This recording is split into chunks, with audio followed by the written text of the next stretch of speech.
Hello and welcome to Simply Technical. We just had a episode with Dylan, MMA fighter. Make sure you check that out. But today we're going to talk about buying and selling on Amazon and eBay, and then how to make money on it. That's all the important things. How to make money. We all want to make money. I'm Evan. Keaton's on the end, and we brought back Chance. It's been several episodes. Good to be back. It's probably been 10 episodes since you've been on, but It's been a while. I don't know how many episodes, but it's been a while. yeah, but we hate you, so we didn't want to bring you back on. Well, that makes sense. You had to scrape the bottom of the barrel to get me back. Yeah. But Chance and I both have experience. Chance has a lot more experience selling on Amazon. Obviously, we all buy. I have a lot of experience buying on Amazon. A lot of people have a lot of experience buying on Amazon. And then also eBay for, mainly used stuff, but not always. So we have experience selling on both the platforms. We're just your run-of-the-mill guys, but we sell on it. Right now we're selling a bunch of Amazon stuff that we got from a kind of a garage sale is the best way to put it. Chance, wouldn't you? Yeah. So right now we've been, and it's been a learning process the whole time, but we were able to buy a lot of stuff for pretty cheap. It fell off of an Amazon truck essentially, and we got it for almost nothing, which was nice. And so we've been selling that for a little while. We'll probably have another year and a half of selling that stuff until it's all gone. But anyway, yeah, we lucked into some good stuff, and it was all straight off Amazon's trucks, and so it could all go right back on Amazon, right? So that's nice. Sometimes Amazon doesn't have the listings and stuff, so it makes it a little harder to repost it. But this stuff was just straight off the Amazon truck, and it worked out. So once we got our product, say you bought a product or buy a product from a manufacturer, say it's China or United States, you go straight to Amazon and say, I want to sell. You call them up and say, hey, I want to sell. That's not how it works really, is it? Well, good luck finding the number to call Amazon. I have it saved because I found it back when you could still find it, but good luck finding the number for Amazon. Contact us. We'll sell it for $100 a pop. But yeah, we go down two different roads. If you want to go down the road, and maybe we just hit both of them. So one road is like how to get started, how to sell on Amazon, eBay, some of that, and other roads of like some lessons learned, just experiences that I've had and we've had over the last few months, but I've had over the past several years. Yeah, I don't know which one you want to go down first. Well, your main business. You have your own business, STI Tools. Mm-hmm. They sprinkler SRT, correct? Yeah, so we manufacture and sell a sprinkler removal tool for lawn sprinklers. Allows you to change a sprinkler head without digging, lawn sprinkler head without digging. So check it out if you want to purchase That's it. very useful. Working, doing stuff in landscape, you'd know that's like. Yeah, so for sure. So being able to change the lawn sprinkler without digging is pretty nice. Yeah. And you don't upset the soil, right? So if you go dig up a hole for your lawn sprinklers, then you end up making this big muddy mess, and you tear up the friggin' grass, and then you got to come back 2 days later and straighten the head up because you're not going to get it back straight. There's a lot of it's a headache to go dig one up and get it back straight and right where it's supposed to be and point it in the right direction and everything. So yeah, so if you can pop it out, pop one back in, same hole, don't upset the soil or anything, then it's definitely a big plus. Yeah. Why do you sell your product on Amazon? You're pretty much exclusive on Amazon. I mean, you'll sell it wherever you can, but... Yeah, so we sell on our website and Amazon. I've been going back and forth on how exclusive we are with Amazon. So we're back 2012, whenever we really started selling stuff online. I'm trying to remember... It's either 2012 or 2013 when Amazon Prime came out. We were talking, I was partners with a guy over in Amarillo at the time. So anyway, we were talking about Amazon Prime, and like I knew it was a big deal coming out, and I didn't take as much advantage of it as I should have. But anyway, Prime had just came out, like say 2012, 2013 timeframe. We just started really pushing online, trying to sell online a lot more than in stores. We had 12 stores in the Amarillo Panhandle area of Texas, and so we had 12-ish stores at that point. But like I said, we're really trying to sell online. And like I said, Prime had just come out, and I was like, holy crap, we better get on this, right? Figure out how to do this and get on it. Because this was back, like I said, I don't remember how, it was cheap. Whatever it was cheaper. But anyway, you get Prime, and that was when it was like free everything, like free overnight, like, or maybe $4.99 overnight or something, and you get on anything. Like you could order anything, it was $4.99 overnight, $3.99 overnight. But anyway, so we got on that train. I want to say, I think it was 2013. Anyway, 2013. We got on Amazon. We've been selling Amazon ever since. Like I say, some years were more. We still, I don't know. Some years were more exclusive to Amazon than others. Kind of depends on how it all worked out. Recently, I've been kind of debating the decision on being as exclusive to Amazon as we are. Like I said, we do sell on our website, but we are still pretty exclusive to Amazon. And so you're exclusive. You're pretty much right now. You're exclusive because it's easy. It's easy. You manufacture your product and just ship it. What's to the easier warehouse. about it? So what it allows us to do is not have to care about shipping and handling, which is super nice, right? I can go, and this is a nice part when we first did it as well. I can go make 500 tools and go put them on a pallet, send a truck to Amazon. They warehouse it all and manufacture. I mean, they don't, we manufacture and then they take care of all distribution, right? So, right, we Whether sell it's California right, or wherever it's going, and door. you get free 2-day and over. I don't think you can get overnight on anymore because it's oversized. But anyway, you get free 2-day on it, 2-day shipping, which is super nice. And so to me, like, I mean, you pay a pretty penny to sell on Amazon, but it's also super nice because I don't have to ship stuff every day. Right? Amazon takes care of returns, credit card information, website, just crap, and customers not being able to pay. And there's a lot of overhead with taking payments online. And so, and being able and shipping and dealing with, FedEx and all them and trying to not get screwed over with the rates and everything. And so it just takes a lot off of you when you sell on Amazon and when they do all the distribution for you and take the payments. Yeah. And you're on a big platform, right? Amazon's a huge platform, and so that just being on the platform itself is nice, right? Because you already trust Amazon. Amazon's already got your credit card. They've had your credit card for years, right? So if it's on Amazon, you just buy it, right? Yep. Put your credit card in a sketchy website. That's a little sketchier. So just the brand loyalty to Amazon. And so anyways, you gain a lot by selling on Amazon, but it's definitely expensive. Yeah. So how much are they taking? We average about 35% gross, 40% gross. Okay. Which also sounds like a lot, and it is a lot for online. But when you're talking about retailing, like just retailing a store, I mean, you're talking 55%, maybe even 60% of gross for final sale price goes to whoever's distributing it and selling it versus manufacturer. And so it's actually cheaper than. Technical difficulties. I just broke your mic. Anyway, it's actually cheaper than it is for. What it would be if you were just in a brick and mortar store, but it's also like. So, it's really nice to sell on Amazon. They handle all that. You're on a big platform. Yeah, it's nice in certain aspects. I mean, it's got those downsides, right? You're also very tied to Amazon, right?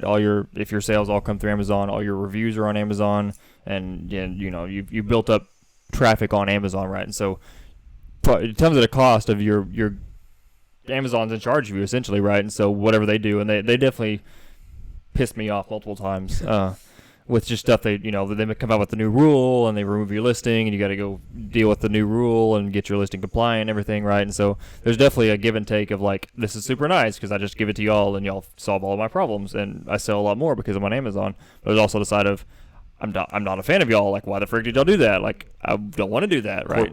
Corporate policies, I guess, and it's over the time it's gotten a lot. Like, they were super open. Like when we first started selling Amazon, like it didn't matter what you did. Like if you gave them product, and it was making money, they didn't care, right? And so they've gotten a lot stricter recently, which is kind of one thing we got caught on recently of just how strict they're being on products and listings and everything, right? And so because on Amazon, right, you make a listing and there's one listing for the product. On eBay, it's the opposite, right? Every seller makes a different listing. Amazon, it's every seller's on the same listing, right? And so anyway, so there's different rules into play, and they're starting to handle it in a better way. From a consumer point of view, they're handling it in a better way.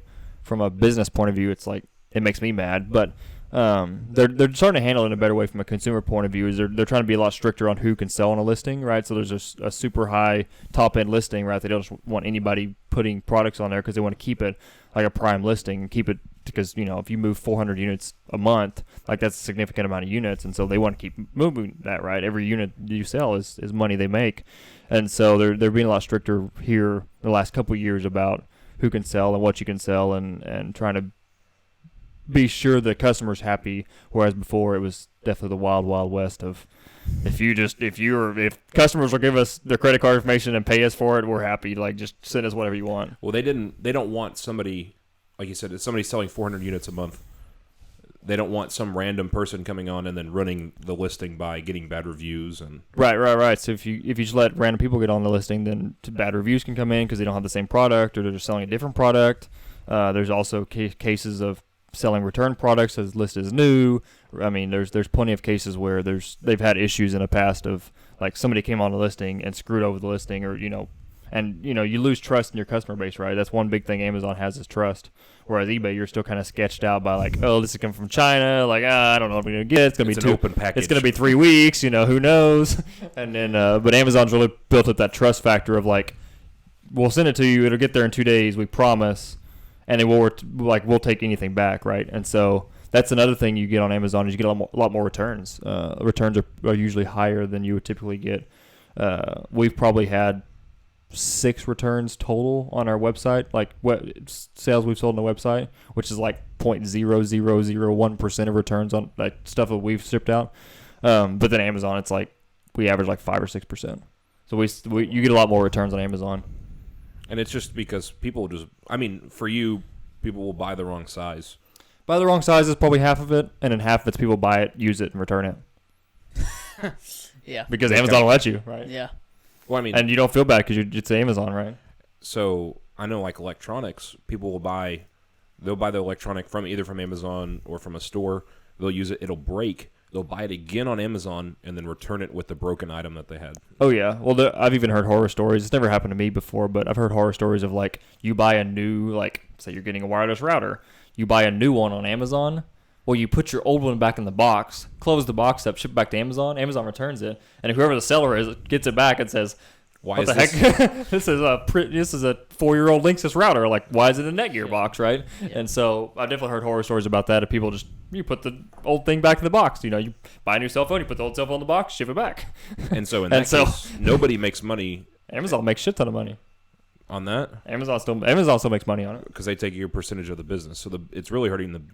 It's hurting whoever's selling the product. The seller, yeah. So if it's a thing that Amazon actually sells, which they're doing more of, right? So here recently it's bought and you can look at the listing and see this, but it'll say bought and sold by Amazon. That means it's Amazon purchased the product and is actually selling it, right? And there's shipped by Amazon, sold by the seller and shipped by Amazon, I think is what it is. And then they're sold and shipped by the seller. And so if you look at the listing right below the buy button is where it's typically at, but you can look and see who's actually selling. Is it Amazon that owns the product, or is it somebody else that owns the product that's just selling on Amazon's website? Aren't all of Amazon's products that they're selling listed as Amazon Basics, or is no? What's the difference? So Amazon Basics is something that Amazon has bought, OEM'd, and put their name on, whereas there's plenty of stuff that Amazon does OEM, right? So, I don't know, name a big brand, right? That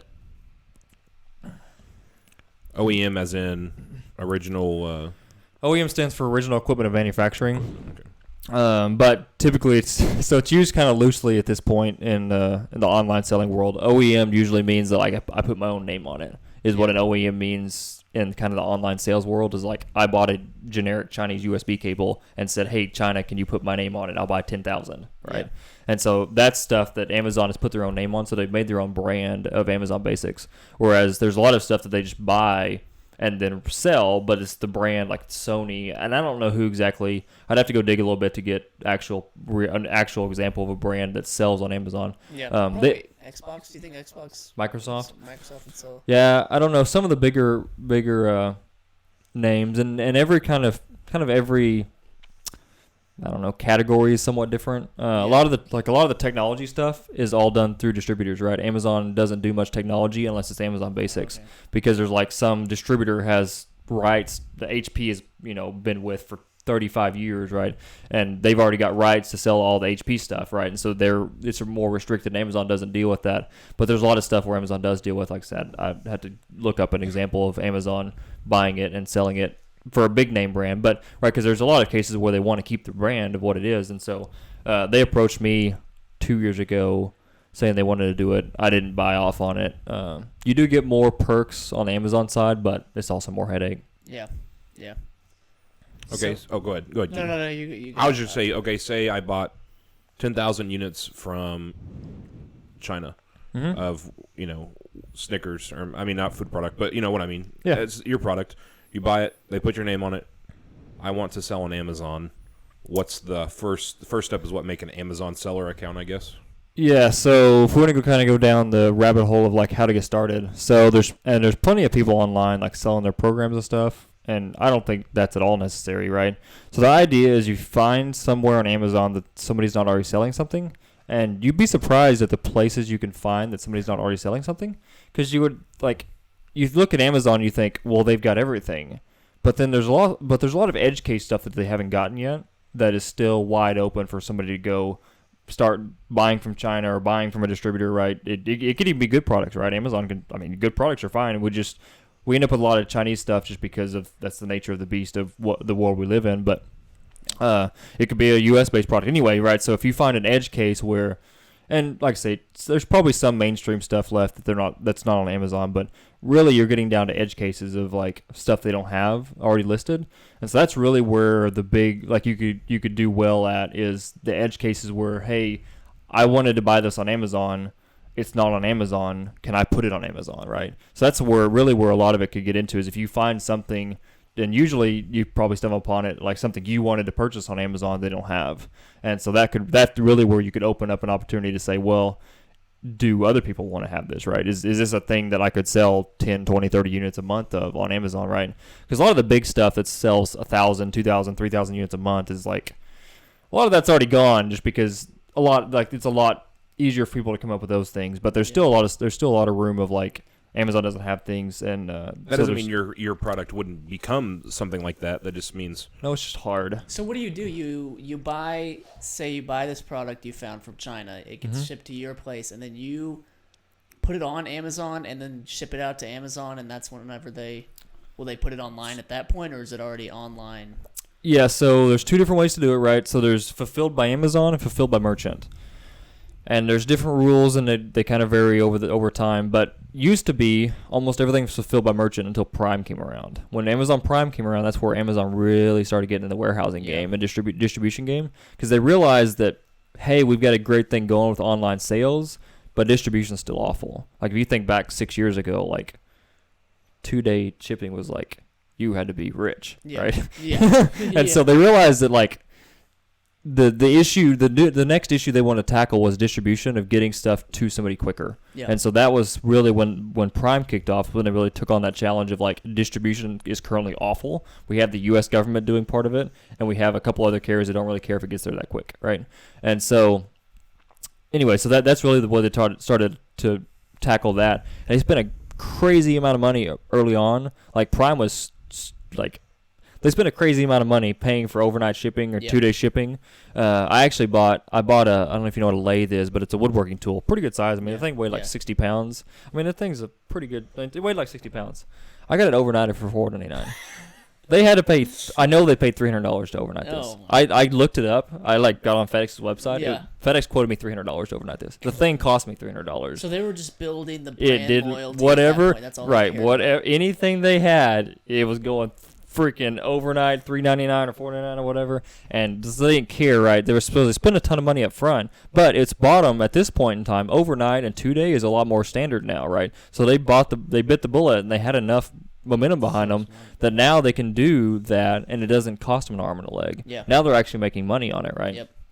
So it's one of those things that they saw the future and really put an effort and put their money where their mouth was and said, well, no, we're going to invest in this. We're going to spend a butt ton of money on this, and we're going to make this better, right? And they made it better. That's like fascinating. so it's literally anything you want, and there's places you can get stuff in 2 hours, right? And Yeah. so they've literally bit that bullet, and they've went now. What's the next thing they're going to tackle? We don't know, but they're definitely killing it on the distribution game. Yeah. So once I buy my product, I make a seller's account. I make my listing, and your listing is going to be at the bottom of the barrel if you're not an edge product, or if you're trying to sell something a little more mainstream. And then how do you get to Prime?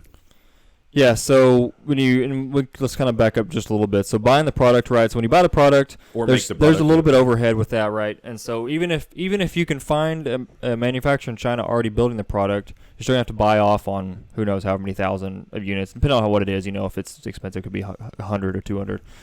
But anyway, you're still going to buy off on that, and then you got to have some sort of brand or name to put on that, right? So you're going to have An LLC. something set up. It doesn't have to be an LLC, but at least a DBA to be able, or sole proprietorship. You need some sort of name to put on it that you can keep around and you can keep to be your name, right? Because you're going to be putting in time and effort for this product. Well, it would be nice if you could do 2 or 3 or 4 or 5 products under the same name, right? And so you're going to be putting effort towards this. There's a little bit of thought, well, should we put in originally? I'm like, okay, well, if I do this product, I'm going to have this name, right? I'm going to keep this name. It's a little bit of thought there, and you got to do UPC codes. You got to do the whole shebang of like, I'm releasing a product, right? And so there's the overhead of all of that. And then when you finally do that, right, you make your listing on Amazon, you prove to Amazon it's a new product, right? And then it goes through their approval process, and you get approved to list it on Amazon. And then once you get approved to list on Amazon, you can send it in for Amazon Prime, right? You just select fulfilled by Amazon and say, I'm going to ship 200 units or whatever, right? And you ship 200 units, right? And they'll tell you where to ship it and how to ship it. Like, hey, ship 20 of these over here, 20 of them over here, 400 over here, right? However, whatever, right? They'll break that out, and then you just ship it to them, right? So why do they... You label it, right? You label each product individually with your own barcode and everything, but yeah, and you ship it to them. So why do they ship to so many different warehouses? Convenience. The 2-day shipping, I guess, is the. Yeah, because it's a hell of a lot cheaper to ship it if you're shipping to Oklahoma City. It's a hell of a lot cheaper to have it already sitting in Oklahoma City and get it 2-day, right? It's a whole lot more expensive to have it in Albany, New York, and ship it to Los Angeles, California. That's much more expensive, right? So they want it as close as possible to the end user, and then. Currently, right, they're using a lot of their own delivery drivers too, which means that they literally just pay a delivery driver. It just gets on their list, right? And so it's all local.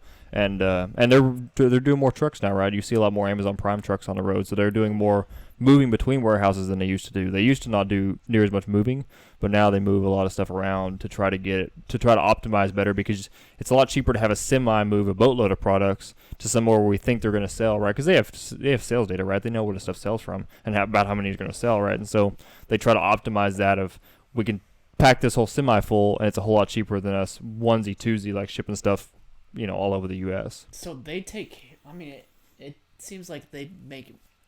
If you can get the brand loyalty on Amazon as a seller, it seems like they make your life pretty easy. Yes, no, the thing online of people pushing like, hey, I can work for an hour a week and make a shit ton of money on Amazon. That's literally a thing. Yeah. Like all you have to do is talk to the China person and say, ship these things to this Amazon warehouse, and you pay Amazon out the wazoo. Yeah. Because you can literally ship it directly off from China all the way to the Amazon warehouse and pay Amazon to do all the work. So, and then Amazon will distribute it. It costs more, right? But yeah. They'll distribute it. They'll label it. They'll do anything you want, right? They'll get it all ready to go. They'll ship it. They'll take returns, right? You can literally, all you have to do is coordinate. You gotta find a the product. Chinese manufacturer or whoever the manufacturer is. Like just take China for example, because it's a big thing, right? You take get in contact with the Chinese manufacturer. You get that thing. You ship it from that warehouse or wherever it's manufactured to the coast. You coordinate the shipping from the coast to coast. You coordinate customs, and you coordinate the shipping from customs to Amazon warehouse. If you do all that coordination and you can actually sell a product on Amazon, it's easy. You don't even have to touch the product. You literally didn't even touch the product. It's fascinating. But at this point, I mean, people have figured this out. Is there room? Is it too crowded of a space to get into? No. And a lot of people will tell you otherwise. And why, I don't know. My no opinion, maybe it's an opinion, right? We haven't proven this yet. But I don't think we've even scratched the surface, because we still have Walmart. People still go to Walmart. People still go to Target.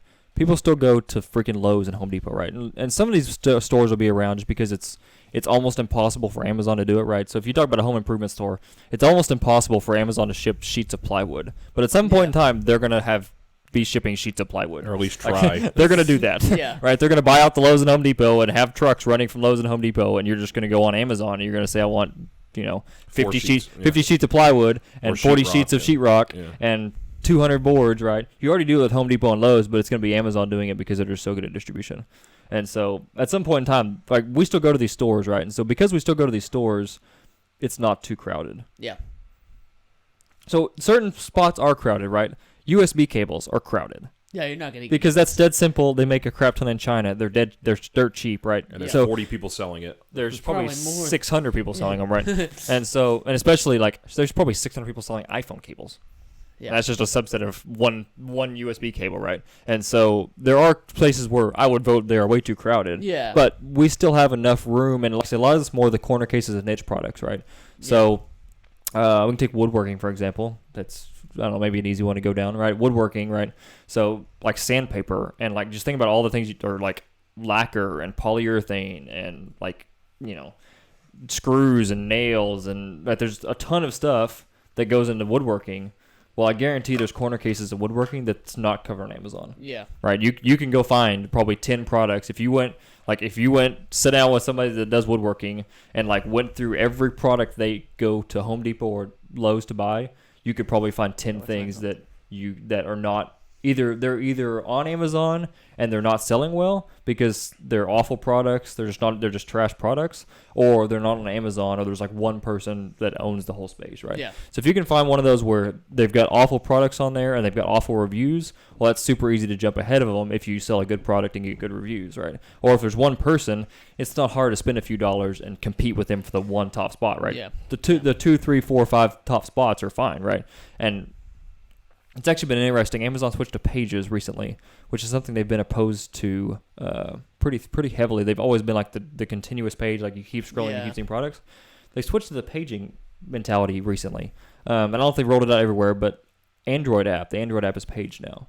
And I want to say, Apple is too, I believe. yeah, I feel like, anyway, bought I something think they've yesterday. rolled it out at this point to all mobile platforms. But anyway, they're going back to paging, which is an interesting move. I don't know. We can go probably spend an hour talking about paging and whether or not, I don't know. What is paging? It just Right. means they split it into You hit different next pages. page, right? You see 10 things and you hit next, right? Yeah. Instead of keep Instead of scrolling just and going and going, right? Historically, it's been a go, which is just basically as far as you want to go.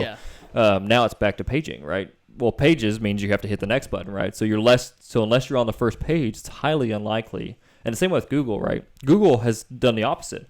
They used to be strictly paging, and here recently they've swapped to continuous scrolling. So, which is interesting. I've noticed that.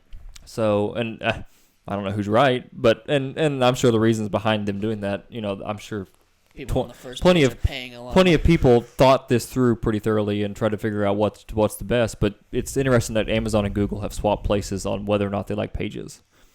Huh. That So. is interesting.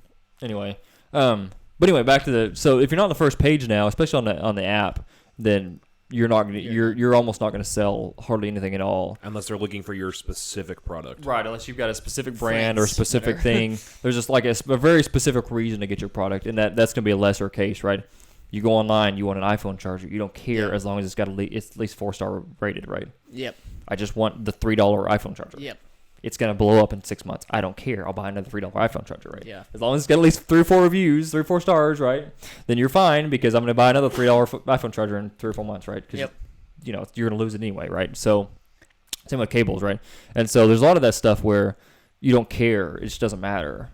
As long as it breaks as long on as you it's in the not first- like a piece of garbage, right? Yeah. You don't care. So, anyway, so if you're not on the first page, especially now that went back to pages, it's going to be very hard for you to get up there and sell. And so that's why really the best way to go is to find something that's not already full of things. It's not like saying you're gonna get a lot more niche products, right? So you're gonna get something that sells 5, 10, 15 units a month, right? But if you have 20 things selling 5, 10, 15 units a month, You're it making adds a up, good living. Money. Yeah. right? It adds up, and so, anyways, that's really where I think we're currently at of Amazon. Of a lot of the big stuff that moves like 2,000, 4,000 units a month is already there, but there's still a lot of room for all the stuff that moves 5, 10, 15 units a month. Yeah. That makes sense. And it's just being smart about it, right? If your thing moves 5, 10, 15 units a month, you don't want to have 5,000 of them. You want to have 100 of them, right? So when it comes to selling on Amazon, if you want to have, like you said, products that sell 5 to 10 units a month, mm-hmm.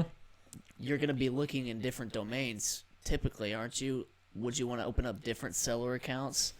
Or could I be selling a woodworking product and then selling a shirt? Yeah, I don't think Under the the seller same- account matters as much, just due to the fact of most people do not know the difference between a seller on something that's sold by Amazon and something that's sold by a seller, Okay. right? Yeah. Because I would argue that almost nobody pays attention to who's actually selling the product. Yeah. It's on Amazon. You're buying it from Amazon, right? Okay. It's Prime. Like I'm buying it from Amazon, right? So Yeah. that's it's less of an issue there.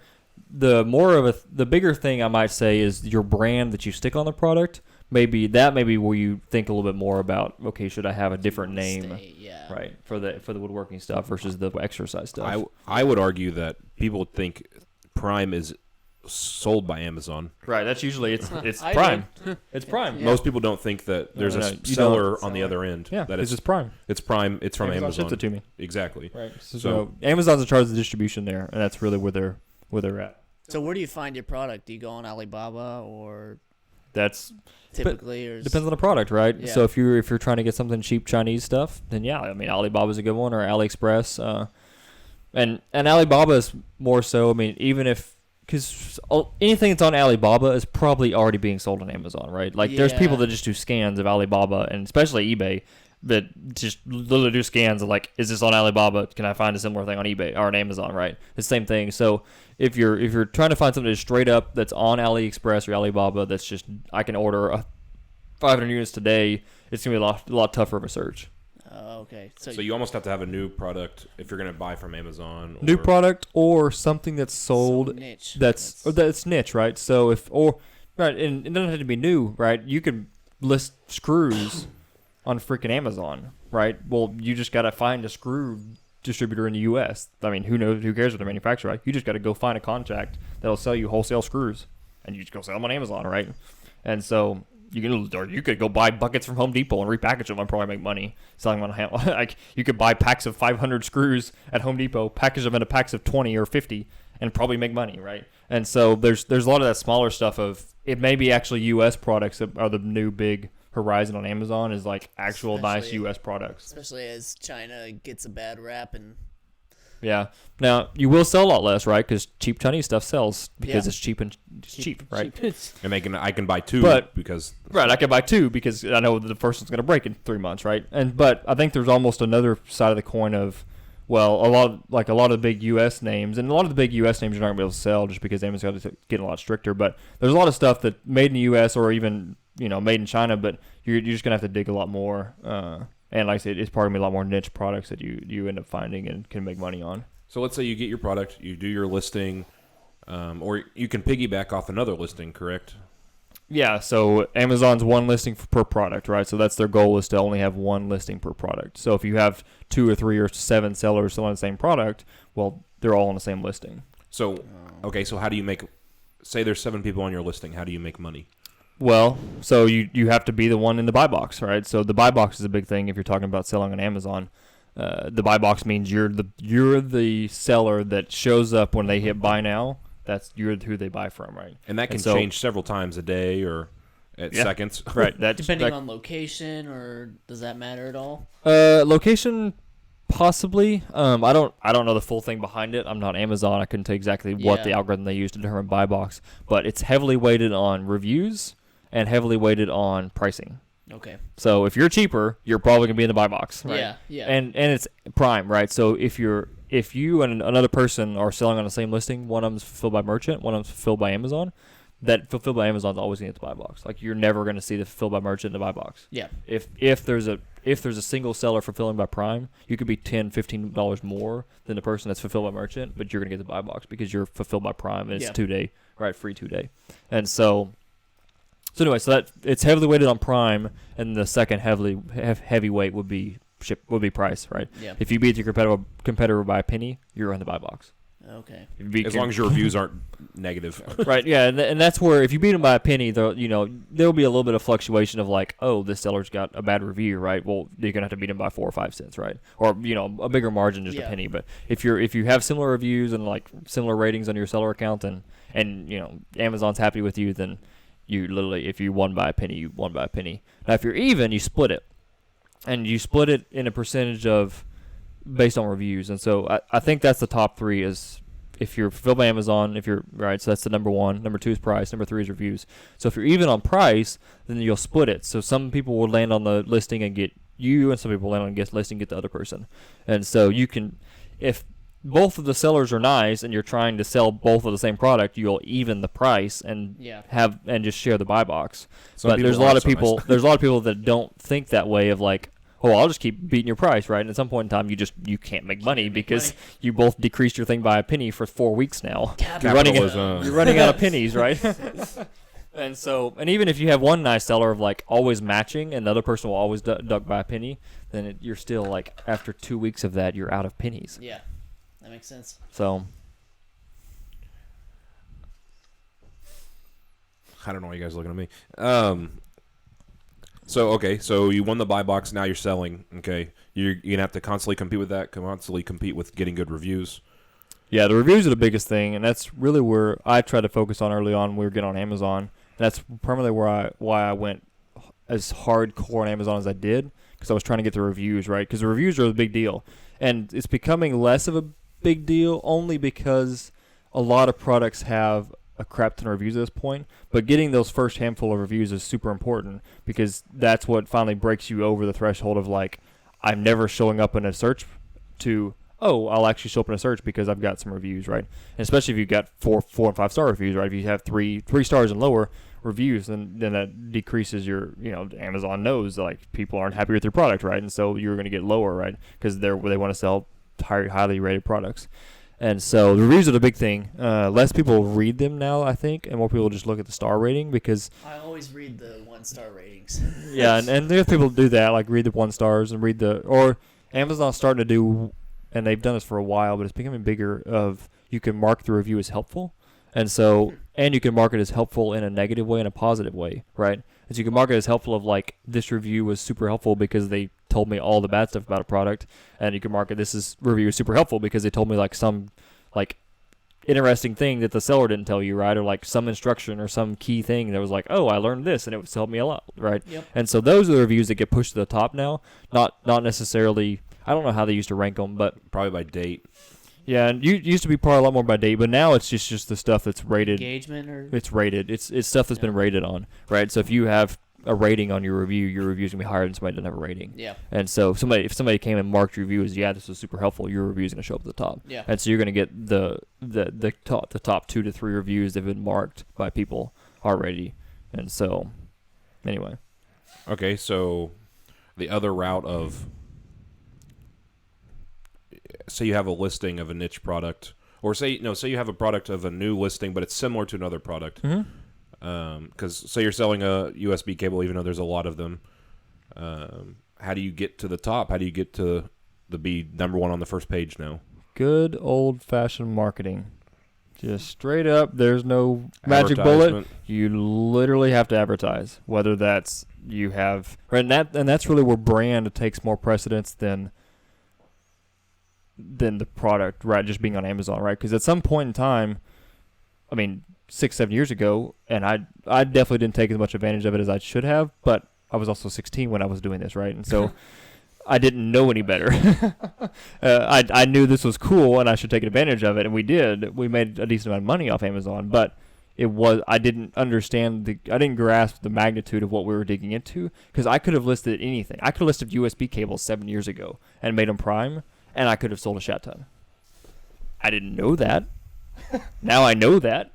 Now I know that, hey, there's other spots to sell on, right? And so that was like the freaking, that was buying, like Daytona Beach back when it was 1920, when nobody cared about Daytona. I don't know when Daytona Beach was a big, when it became a big thing, or buying Hawaii in 1950, right? Hawaii wasn't a big deal in 1950.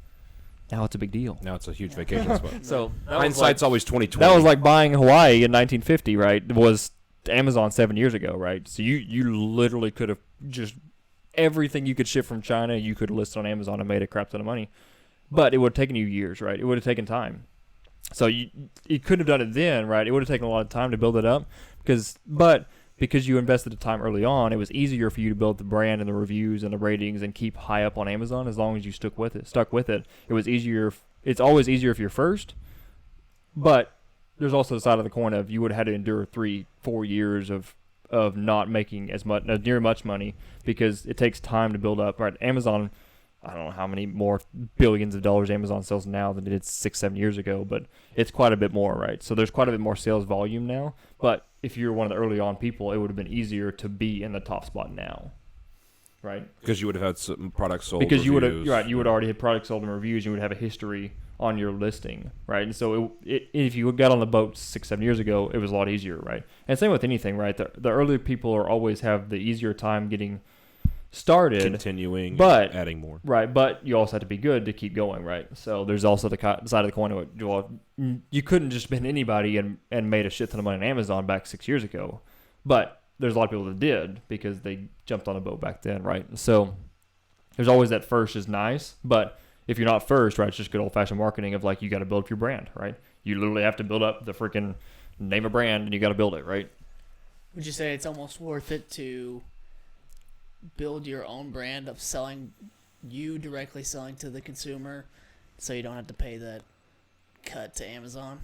So you always pay a cut to Amazon. It depends on what you want to do, right? So if you are outside of Amazon, well, there's pluses to be on Amazon, right? You have the ease. The ease that's nice, right? It's easy. You know, you have I already have a market of people that have their credit card on speed dial with Amazon, right? Like literally you have people that can click 2 buttons and buy anything, right? And so there's also the side of it's super easy for people to impulse buy at Amazon. That's true. It's way easier than it has ever been, right? So it used to be really hard because you had to take cash, right? If you were an impulse buy, you had to have the cash in your pocket in 1940, right? 1950. You had to have cash or write a check, right? So this was hard to impulse buy. You didn't just go to the store to impulse buy, right? Yep. Now we've got credit cards, right? You can carry an infinite pile of money in your pocket. You can borrow an infinite pile of money, right? So 60s, 70s, 80s, 90s, when credit cards started becoming a big deal, impulse buying got a lot easier. Well, now because you swipe it's even easier. now it's even easier because you hit 2 buttons on your friggin' phone, right? You're on your phone. You don't have to move 60% of the day. Move out of your bed. You're on your phone 60% of the day. Well, you literally hit 2 other buttons and you bought something, right? And it shows up at your door in 2 days, right? Yeah. So impulse buying is a way bigger deal than it has ever been. An all-time high. Yeah. And so you have that side of the coin of it. So it depends on where you're going, right? So if you want to build a long-term like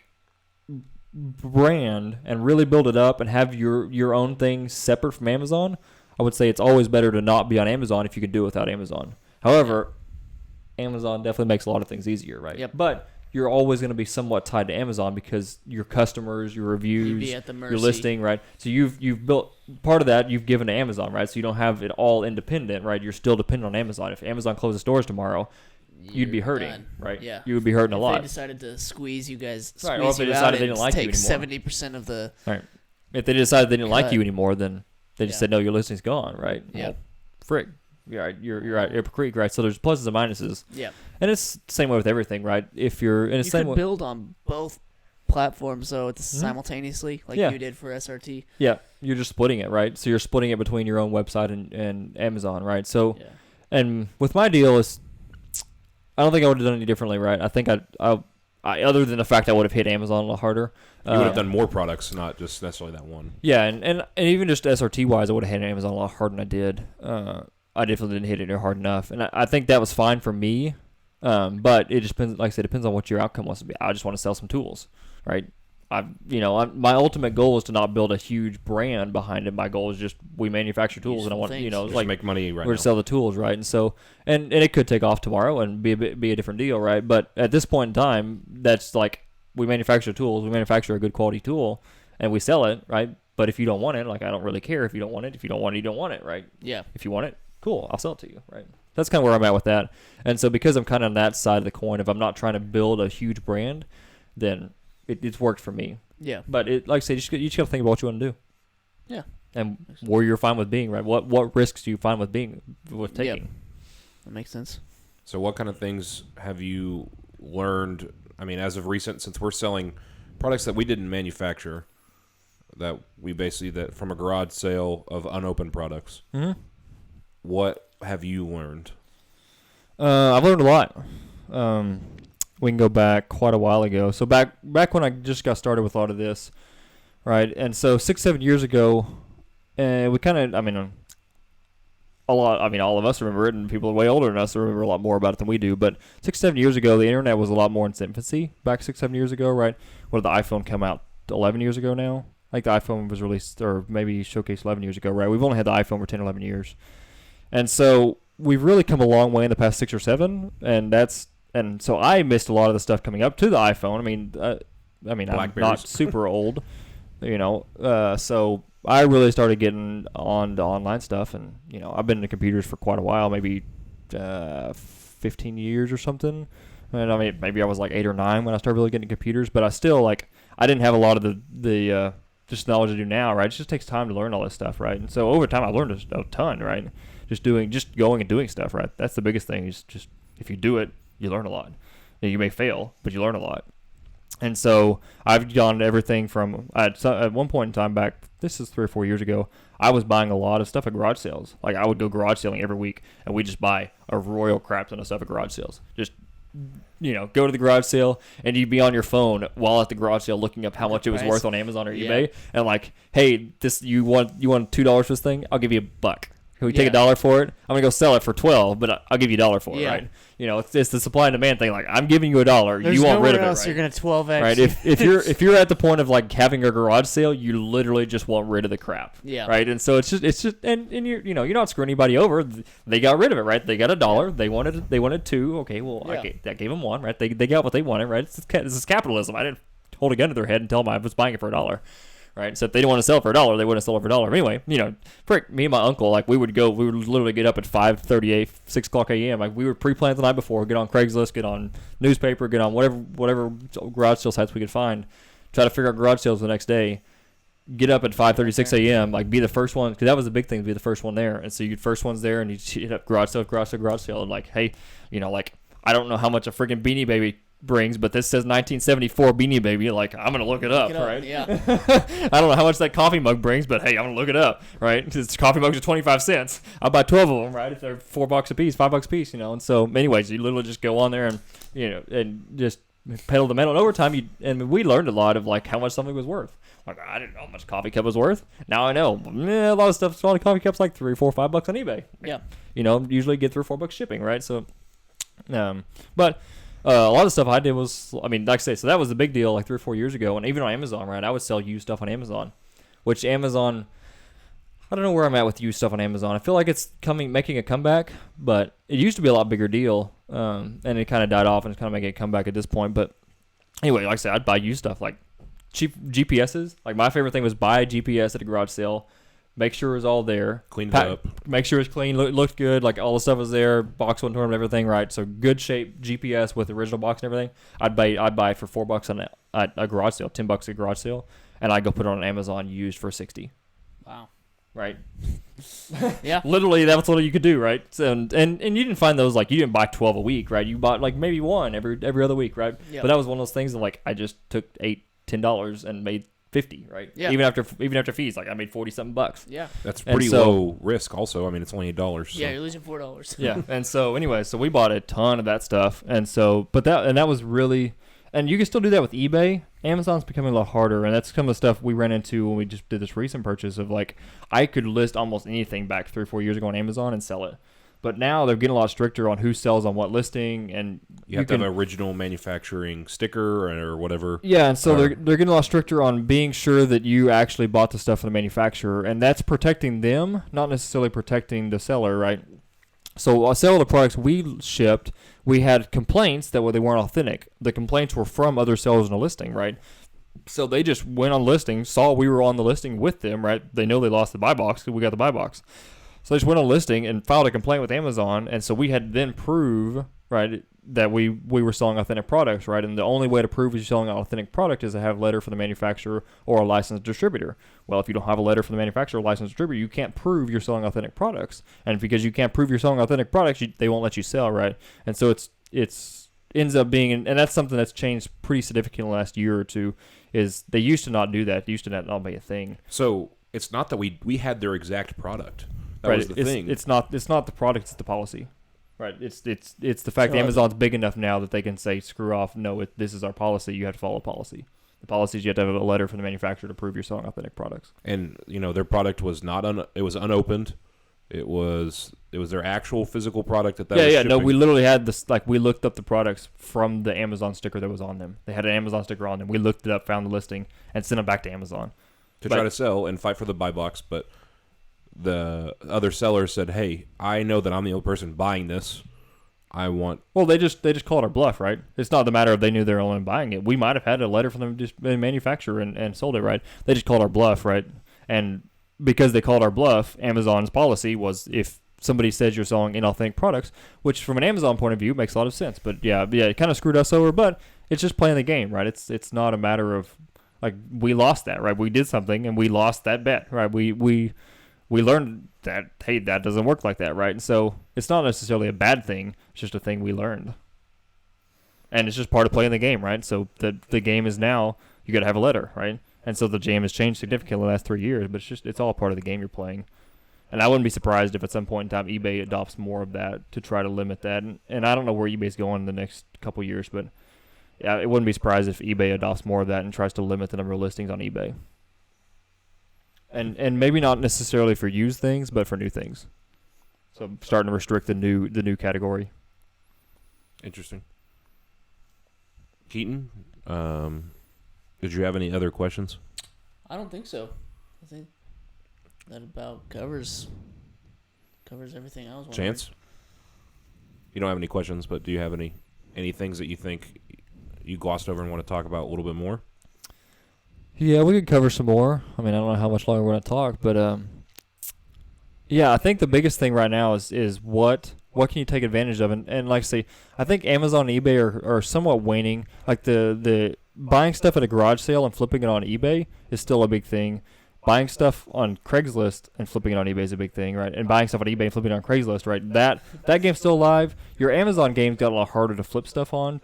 And I used to do this too. I would buy things on the clearance rack, right? I would go to Lowe's, Home Depot. Whenever I was in the store, I would look at the clearance rack and see if there's anything. I would scan every freaking barcode on the clearance rack, and I would do the math and like try to figure out if I could ship it to Amazon and sell. Because it was dead simple. All I had to do was buy it, put it in a box, and send it to Amazon, right? That was all I had to do to make the money. And so it was dead simple to do that, right? So I would take out my Amazon app. I'd, pulled the thing up with the clerk looking at me like I'm crazy and scan every freaking barcode on the clearance rack. And, I would buy 3 or 4 things or not buy anything, right? So I walked into Lowe's one time and I bought the whole clearance rack. Because everything on it was like an insane deal. Like, Yeah. literally bought the whole clear. I was like, can I just have everything? Like, do we just put box it up and just get everything, right? And so anyway, and then maybe a little bit of a deal because I bought everything on a clearance rack, right? But it was all stuff that I could sell. A, I could sell. B, it made money, right? It was dead simple, right? And so anyway, so that was kind of a bigger thing, right? So being able to buy stuff and sell on Amazon easily, right? So it's just more work now because you got to do it on eBay. And even if you do it on Amazon, right, there's still some things that the sellers won't get upset at you, especially if you sell them like listed as used or like referred. Then a lot of sellers won't be picky about that. We did have a seller that was picky about us listing used products. So that's a thing still. I mean, there's still some sellers that'll call your bluff, but yeah. So anyway, it's just a little more work now, right? And so we're flipping it on Craigslist or eBay, and Facebook's becoming a lot bigger deal now. And this is something I'm going to be pissed later on that I didn't spend some time, but I would like to spend some time looking at Facebook Marketplace because they're doing a lot more about being able to have a business and ship stuff to a consumer on Facebook Marketplace. Really? And so I think that's an interesting realm and something that should be looked into. And I'm going to be super mad because I'm probably not going to look into it. And here in 2 years, I'll be the same way with. I'll be looking back on it. What Amazon 7 years ago was Facebook Marketplace right now. All right, and so. Anyway, so that's something that's going on right now that's could take off is shipping stuff to people that are just browsing through Facebook Marketplace, and we'll see where they have all the ad networking too through Facebook. That I feel like that could be huge. Yeah. The easiest way to sell a car right now is to put it on Facebook Marketplace and spend $25 on an ad. Yeah, you will sell any car that's imaginable. Fascinating. I didn't even. So you as an individual, you can go on Amazon Marketplace, list your car, pay $20, and I guarantee you'll get 50 to 60 messages on that car because it'll show up in their news feed. Yeah. Right? Because you bought advertising. All that infrastructure for the or they searched ad car and the data. Yeah. Oh yeah, that's gonna and be so big. You'll get 50 messages on your car if you spend $20. Yep. Like it's a $10,000 car and you got 50 messages. Yep. On it, right. So anyways, that's a big thing. Used stuff is big and it kind of depends on, you'll have to feel it out a little bit to kind of figure out where they're going with it. And I haven't done enough. I've sold stuff on Marketplace and I've sold cars on Marketplace, but I haven't done enough like digging into a lot of what they're doing. And so I don't have a good enough judgment on it right now. Yeah. But if they keep pushing buying used stuff but shipping it, then that could be a big spot to be in, right? Because right now what you could do, and this is literally something you do right now, you could go on your phone, go to eBay, find a listing that's got 20 used things on it, right? A quantity of 20 on some used product that's in good condition, right? Go on Amazon, download all the pictures from eBay, go on Facebook, list it as shippable, and you, whenever somebody says, I want to buy it, they send you money on Facebook. You say, okay, I'll ship it tomorrow. You go on eBay, you buy the thing, and you ship it to their address, right? Yeah. And so that's something you literally could do right now and make some money on it, right? Now that's not It's like drop shipping kind of. yeah, it's straight up drop shipping, but Yeah. you're drop shipping used stuff on eBay, right? Yeah. Like it's straight up the fact of and like I said, and I haven't felt it out enough to know where they're kind of going with the shipping, but I know they're starting to do more and more of allowing you to ship stuff. And you Yeah. may have to do a little bit of work of like setting up a business account and some of that stupid stuff, but it's not hard, right? Yeah. You just set it up. And so that's something that could be big is like, and even like USB cables and like dongles and like chargers and a bunch of that stupid stuff that people buy a lot of.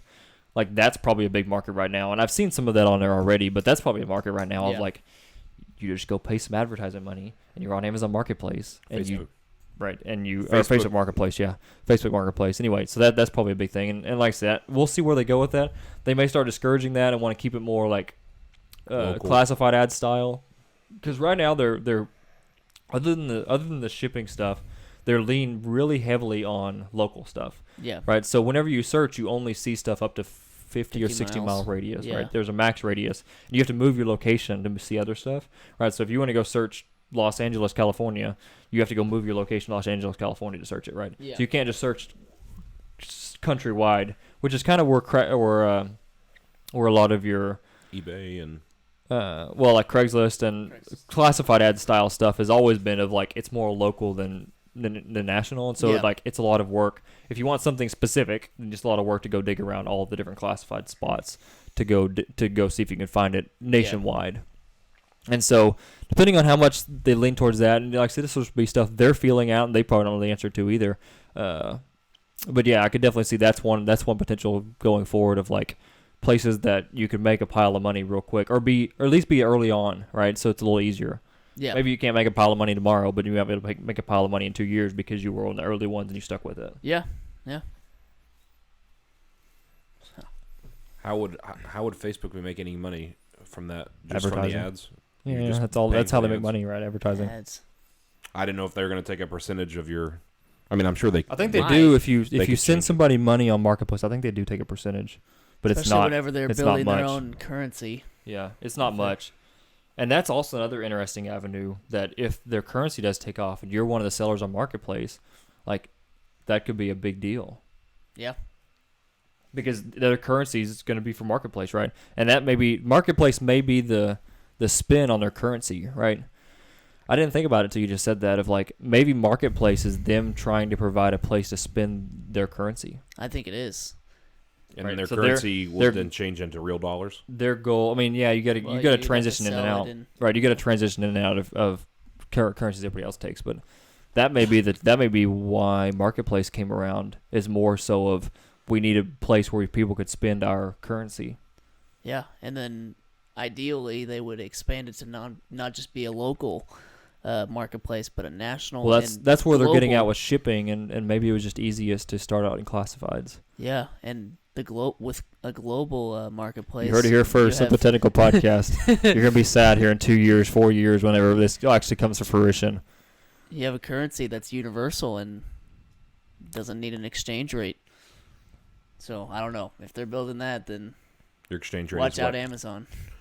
Your exchange rate is they're what? not. I mean, they may take a bite out of Amazon, but they're not going to beat Not Amazon because Amazon's winning at the distribution game. They're not. Yeah, They're not winning at the product game. They're winning at the distribution game, and Yeah. they're trying to get more into the product game just because it's more money. But they're in the distribution game, so Facebook's not going to win the distribution game at this Yeah. point. I mean, maybe they'll catch up eventually, but Amazon's miles ahead of any competitors in the distribution game. So, Yeah.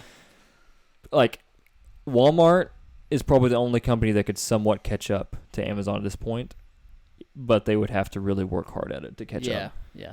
Because Amazon or Walmart's distribution was miles ahead of any of the competition up until the point of Amazon pulling ahead, right?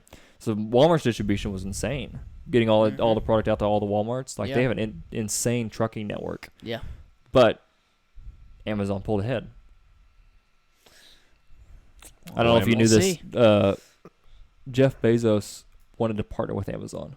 or Wait, Walmart. Part of Walmart. Jeff Bezos wanted Really? part And of they Walmart. I heard he was trying to sell to Walmart. He said you can buy it if you want, and they said no. Yeah. So anyway, they were trying to work out a deal Man, of he's maybe lucky. they buy part, maybe they don't buy part, maybe however it works out. But they were trying to work a deal with Walmart early on. I mean, this Yeah. early on. We're talking mid 2000s.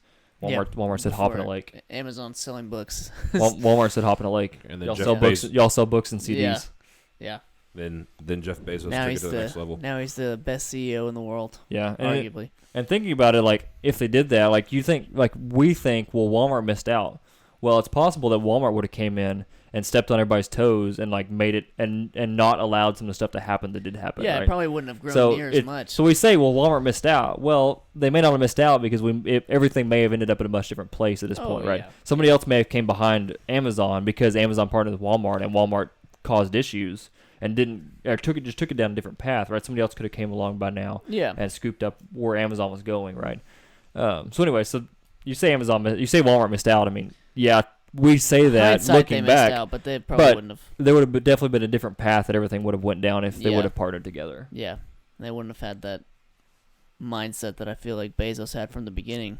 Yeah, and so anyway, so like I say, so sometimes you think, well, they should, they should have done this. Well, like, well, yeah, they could have, but I The could get hit, future would have been like, different. right? Jeff Bezos could have been hit by a bus a week later because he went to go, like, he went to some Walmart to go do a demonstration and he got run over by a semi, right? Like, Jeff Bezos could have died 2 days later after the Walmart deal. Yeah. But he didn't. It's like, who knows what the outcome would have been if they would have done the deal, right? So the what ifs are kind of like, Back Yeah. to whatever, the future, Back to the Future that's Part just kind 4. of an interesting thing to think about of like Amazon or Walmart had the possibility to jump on that deal. Yeah. But now they're currently one of the only ones that can compete with Amazon in the distribution game. And they're starting to do more of it because they're trying to push online and stuff, but Yeah, they're the only ones that can hold a candle to the distribution game just because they have physical Yes. locations everywhere. the infrastructure built all over the country, Mhm. all over the. But is Walmart? Amazon's got a leg up because they don't have to have the nice building in the central Yeah. area, right? Yeah, So Amazon's still got a leg up to a certain extent, but Walmart's got a leg up because they've been doing this for freaking forever. Was Yeah. Walmart even shipping to? They're shipping to houses now, aren't they? Oh yeah, Yeah, They've been you shipping can out get it houses delivered. for freaking. Okay. I I've never don't know. bought anything from Walmart and have them shipped. I've always had it shipped to the store. Yeah, I no, think so I I- don't trust it because I don't want to buy. I don't want them to bring me the milk that expires in 3 days. Oh, well, I'm not talking about food stuff. I'm talking about like anything. Oh yeah, I'm just right. I Like mean, buy a mouse and ship it to your. yeah. yeah, but Yeah, I've always you've had been, it. You've been able to do that for quite a while. I don't know what the date is, but yeah. Walmart's had an online presence. They just haven't pushed the online presence Well, until the last couple of years. speaking of distribution, my dad was telling me that Amazon bought a bunch of electric vehicles for Yeah. their distribution or for their delivery service. Right. Because that's what Amazon's investing heavily in right now. They've already won I can have a website and get and sell to customers easily. Right. They already won the battle of like I can easily sell a product to a customer. Now they're on I want to be able to easily deliver a product to a customer and have the customer always be happy. Well, Amazon, are they making a ton of? Obviously, they're making a ton of money, but how much profitable are they? Almost nothing. They're not. They don't turn profits. Which is mind blowing. Not That's almost really. like every company. Right. Big company. So, ideal world is you don't make that much profit, right? Your shareholders like profit just because they like money, but But their shares are going up because Amazon is. right because you're reinvesting all that money, right? If you take profits and you're just throwing the money down the drain, right? So anytime you declare a profit, that's just money you want to go. Money's getting taxed. That's money you want to go throw down the drain, right? Because you're just distributing it to shareholders and they're going to go blow it on cars and yachts, right? So any money that you can keep in the business is better. And so, yeah, they're making almost no money on the retail side. They're making a pile of money on their computing side, but they're making almost no money on the retail side. But it's better that they don't make any money on the retail side because they're still investing for 20 years from now. And that's where Bezos is at is you think Amazon's big right now, wait for 20 years, right? They still know that there's a ton There's a to- market. There's a ton to do, right, in the next 20 years. And so they're still investing for 20 years from now when they're making money hand over fist and like an Apple, right? Apple's to the point of like we're making money hand over fist and we've actually done that. Apple made almost no profit, right? They had quite a while that they had to keep pouring money back in the business until they finally got to the point where they built up enough of a product base, enough of a customer base, enough of a reputation to sell good products, right? And so they're coasting on that. Now they sit on piles of cash. Right, because they don't- put the time and effort in Yeah. early on, and that's going to be Amazon here in another 5 to 10 years. Is they're going to be sitting on, like you think Apple's got a ton of cash, Amazon's going to have a ton of cash. Right, like Apple's cash is going to pale into comparison to Amazon cash here shortly, and I say shortly, 10 years, 15 years, 20 years, because they're still playing the long game. They're not playing the short game. Not to get into the political side, but some political people could try to break that up. Oh, we can get political about it, but I mean, the elections are coming up, and one of the top candidates talks about how she would break up. Elizabeth Warren talks about how she would break up Amazon if she was elected because they're a monopoly. She said they're a monopoly. Yeah, and people say that, and it sounds good in practice, but I would bet that she's not going to do that even if she got in office, right? And if she does, she'll be chastised for it. So if you break up Amazon, you're like that takes us a huge step backwards in how much we progress in the distribution game. And so breaking up Amazon does not make sense from any sort of PR move because the repercussions afterwards is everybody's gonna be pissed. Yeah, because the second you can't go on your phone and order something and have it at your doorstep tomorrow, people are gonna be pissed, right? And so she can make that accusation because she thinks that's what people want to hear, and that may be what people want to hear until they realize what that means. Yeah. Right? Once you realize what breaking up Amazon means, or once it actually hits you in a way that actually affects you, that's when you're like, can we not do that? Well, yeah, it's chill out. Can we not do that? Let's go back to what it was, right? Yeah. Well, and so. Well, what does she want to break? I think she wants to break up the AWS and the other part of Amazon. What would that mean for Amazon, really? It means they don't have as much cash, right? Because the AWS, their compute service is really where they make enough money to cover everything. That's really where they make some money and they can pour back.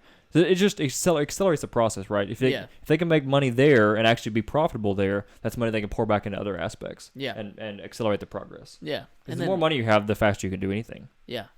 And then after, I mean, if she tears Amazon apart, almost everyone, anyone who has a 401k that's invested in any index fund. Right, the S&P 500 is heavily weighted towards Amazon, Facebook, Google, Apple, Walmart. Like, yeah, like Walmart's getting pretty low compared to those.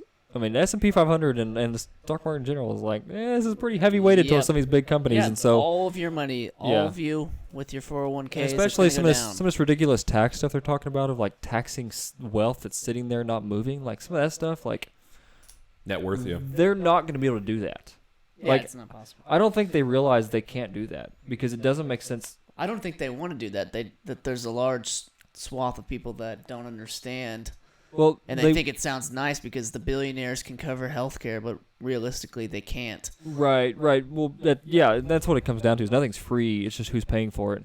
And so some of the wealth taxes and stuff like that's only going to hurt you in 10 years, right? Because you may think $1 million sounds like a lot, but a lot of people that have actually worked hard and saved and had a 401k and saved for retirement and not bought a brand new car and saved, they're retiring with over $1 million net worth. Oh yeah, right. And so you're literally telling me your mother, you're going to tax your mother to pay for your crap. Yeah, like because there's a significant number of people, and I don't remember where the breaks were for. For the wealth tax, for the wealth taxes, it's super high for the wealth tax. It's $50 million, but they'd also increase the capital gains tax, which would affect everyone. But even $50 million sounds like a lot now. But $1 million sounded like a lot 20 years ago, 30 years ago. Yeah, but I mean, also if you're a small business owner, here in 20 or 30 years, $50 million is going to be affecting people retiring. Yeah. I mean, you could have a business that's worth $50 million. And you're not paying on paper. On paper, right. But you're not making $50 million like everyone thinks you are. Right. A lot of people get too wrapped up in what things are worth on paper because currently you have 1% of your net worth, 1% of your company's value trading at a certain dollar range. But the second you go sell a significant portion, the amount your company's worth drops like a rock. That's simply because it's simple supply and demand. Supply and demand, yeah. Yes. Jeff Bezos sells off 6% of Amazon, and Amazon's stock is going to crash. Right, exactly. And so it's on paper that it's worth that much. It's not actually worth that much. Yeah. And so some people get too wrapped up in how much it's worth on paper versus how much it's actually worth. Because you couldn't sell Amazon for $1 trillion right now because nobody has $1 trillion to buy it, right? Yeah. Well, you see it every day in the news. Whenever something big happens in Tesla, something bad happens in Tesla, it says Elon Musk loses $11 billion, and you're like, Yeah. Not "No, really. not really. Because he didn't have that money, Yeah. right? Yes, he owns a significant portion of Tesla and SpaceX, but he didn't have the money. Yeah. Like it wasn't just like money sitting on his countertop, right? It was all paper money that we're just doing some math and having these inflated numbers. Yep. So, people get too wrapped up in that. Yeah. No, the stock market is interesting because it's so emotion driven. Like Yeah. to a certain extent, it's emotion driven, but it's also manipulated to a certain extent as well. So it's an interesting game that's played, and it's gonna have issues eventually, but it's an interesting game that's being played Why is it gonna have issues? because it's so emotion based and it's manipulated. Yeah, but it's emotional based, but you can capitalize on that so easily. You can, right? But you're also, there's rules and laws to try to prevent you from capitalizing on knowing that Musk is gonna, have the Cybertruck coming out and it's gonna cause people to freak out and then buy a shit ton of stock later, like knowing that's coming, right? It's against the rules to go Yeah. buy off of that, right?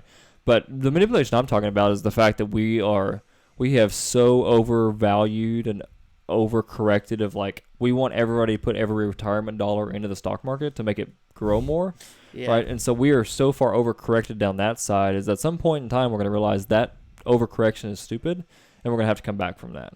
And so that's really where, and it's going to be, emotions are going to what's going to drive us over the edge of like actually breaking the camel's back of like, oh, hey, we went too far because now everybody freaked out and tried to pull all their money out at once and the stock market went to zero, Crash. right? And so that the emotion side is what's going to finally break us over the edge of like, hey, we've told everybody to put every dollar you can save into the stock market for 40 years now. I don't remember how old the 401k law is, but the 401k tax code, however old that is, it's, I don't know, 20, 30 years, Well, I mean, I've always been told that's how you retire. 30-some years, 40 years. That's the Probably only way to 40 years old. retire is 401k or IRA. Yeah, so at least 20, 30 years. I don't know, maybe it's closer to 40. You'd have to Google the actual number. But anyway, it's been a significant amount of time that we've told everybody, like, hey, every penny you save should go in the stock market. And so because we've overcorrected so far, the stock market is super high right now. Go look at a freaking chart for the last 20 years for the S&P 500, and your jaw will drop because of how much it's increased. But we're also going to have to correct from that of, like, we have told everybody to put every dollar you have in this. But So what's going to happen when people start taking dollars out of it, right? Yeah, but does putting those dollars in it create the companies can use that money? Right, but it creates a create- fake valuation How so? because if there's more dollars going in, people are willing to pay more for the thing. Yes. Yeah. Right. So it creates a fake valuation of, companies get the money, and some of it is companies only get the money whenever they sell more shares, right? So the trading on the stock market doesn't go to the company. The trading on the stock market goes between the Goes people to buying and selling the shares. Traders, yeah. The only time companies will make money is they sell more shares or they have initial public Well, offering. Yeah, and then when they buy back stocks, whenever they're Right. So they can buy back stocks, but they're spending money, right? They're losing money to get those stock backs to try to raise their stock price. And so anyway, but we create this fake valuation of like, because anywhere there's plenty of money coming in, you can charge more for the thing. And so because most people don't care what they're buying as long as they're buying in the stock market, you can arbitrarily like, you're not penny pinching over what's in your 401k. You're just saying here's $200 a month. Put it in my 401k, right? yeah. And you're not penny pinching over that, right? It's all computer traded. It's just automatically traded. Just buy whatever.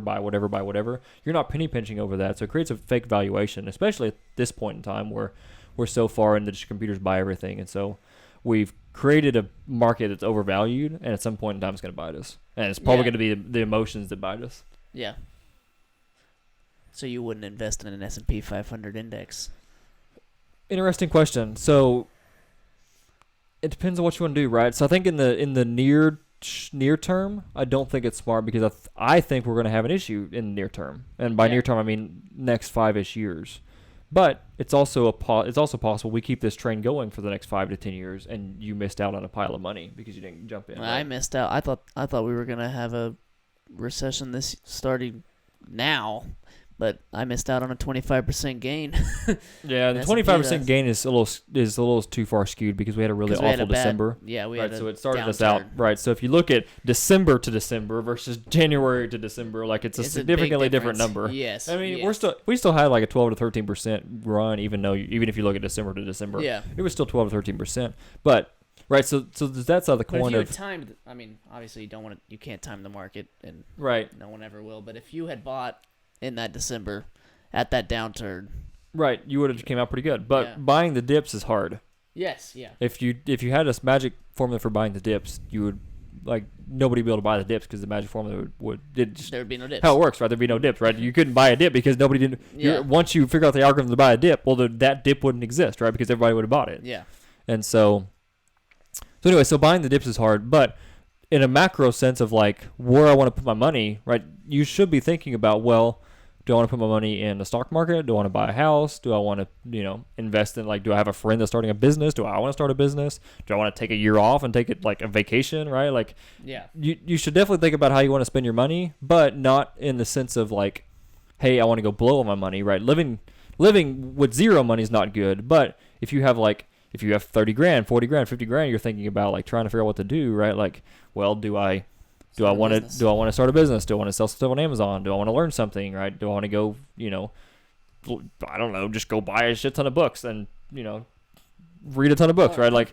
I don't know, do I want to go take 4 months off of work, take a leave of absence and go visit places, right? Yeah. Like, is there something that you would rather do than put in the stock market? And I realize the stock market is, right, that's where retirement, and at some point in time, you have to take charge of your retirement, right? If you're 25, it's a whole lot easier to save now, and compound interest help you over time, right? So it's just a give and take of like, where do you think you want to be at? yeah. So if you're thinking just short term, right, like no, you probably don't want to put your money in the stock market. But if you're thinking the 20 to 30 to 50 year mark, yeah, the stock market still makes sense because it's probably going to come back in 20 to 50. It's probably going to come back in 30 years. And if right? it doesn't come back, then your money's not going to be good anywhere. Right. Well, if you're- right. So we got bigger problems if it doesn't come Yeah. back, right? So even though we're at high highs right now, we'll hit the high highs again. It just may be Yeah. a 5 to 10 year gap of Yes. like you have to sit on the S&P 500 or sit on whatever stock you bought. You may have to sit on it a while for it to come back. Well, say you have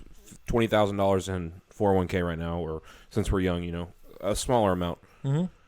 That's still you're still going to be in the stocks. Right. So right. if You're still going it's to own. say And it crashes. 401k usually a mutual fund, right? So it's usually spread out. It's usually somewhat diversified. Of like if a company goes bankrupt, you're not going to lose as much, right?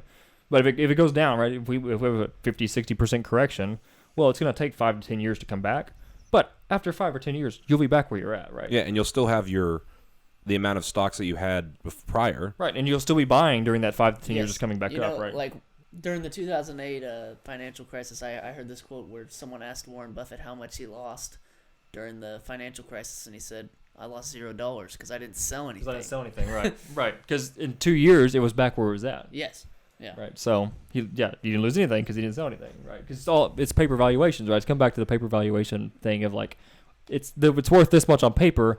Well, if you had to turn that into cash, like you'd be rough getting that same amount of cash out. Yeah. The way that it'll catch you though is if you have a bunch of loans out of that time that the market crashes. Potentially, right? That's kind of just being smart about your money. Of like, yeah, I don't want 10 loans out. if you have $2 extra in your paycheck every month, that's probably a problem because if you go a month without a paycheck or 3 months without a paycheck, you're going to have problems and people knocking on your doors because they want their car payment and want their house payment, right? And so being in over your head with debt is just bad in general.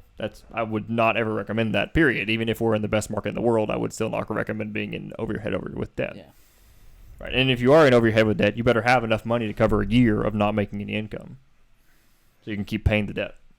So that they don't repossess everything and then Right, because you'd You're like calling- to have a house. yeah. Because that's really the biggest thing is like, hey, yeah, your 401k could be worth half, but if you lose your house, that's a bigger deal.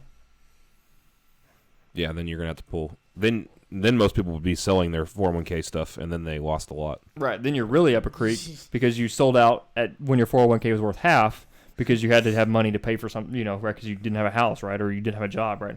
So that's a bigger issue.